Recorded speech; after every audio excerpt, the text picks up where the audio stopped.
మంత్రి నారాయణ బృందం లండన్లో పర్యటిస్తోంది. ఈ సందర్భంగా లండన్ నగరానికి సంబంధించిన మాస్టర్ ప్లాన్, అభివృద్ధి ప్రణాళికలు, రవాణా సౌకర్యాలపై బృందం అధ్యయనం చేసింది. City of London corporation planning and development director గిన్ రిచర్డ్స్తో సమావేశమవగా ఆయన లండన్ మాస్టర్ ప్లాన్పై పవర్ పాయింట్ ప్రజెంటేషన్ ఇచ్చారు. అనంతరం మంత్రి బాటర్సీ పవర్ స్టేషన్ సందర్శించారు. అమరావతిలో పర్యాటక ప్రాజెక్టులు, రివర్ ఫ్రంట్ అభివృద్ధి, అంతర్జాతీయ క్రీడా నగర నిర్మాణం కోసం పలు ప్రాంతాలను పరిశీలించడం ఈ పర్యటన ముఖ్య ఉద్దేశం. కాగా సోమవారం బృందం లండన్ చేరుకోగా మొదట లండన్ సిటీ మినియేచర్ ద్వారా నగర నిర్మాణ తీరును పరిశీలించారు.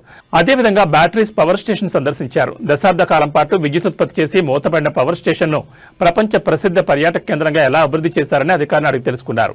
అదేవిధంగా థేమ్స్ నది ఒడ్డున అత్యంత సుందరంగా ఆహ్లాదకర వాతావరణంలో ఐకానిక్ భవనంతో పాటు పర్యాటకుల గమ్యస్థానం బ్యాటర్సీ పవర్ స్టేషన్ ను తీర్చిదిద్దారని మంత్రి అభిప్రాయపడ్డారు. అమరావతిలో సైతం పర్యాటక ప్రాజెక్టులు పెద్ద ఎత్తున అభివృద్ధి చేయాలని ప్రభుత్వం భావిస్తున్నందున థేమ్స్ నది రివర్ ఫ్రంట్ ను పరిగణలోకి తీసుకునే అవకాశాలపై సంబంధిత వర్గాలతో చర్చించారు.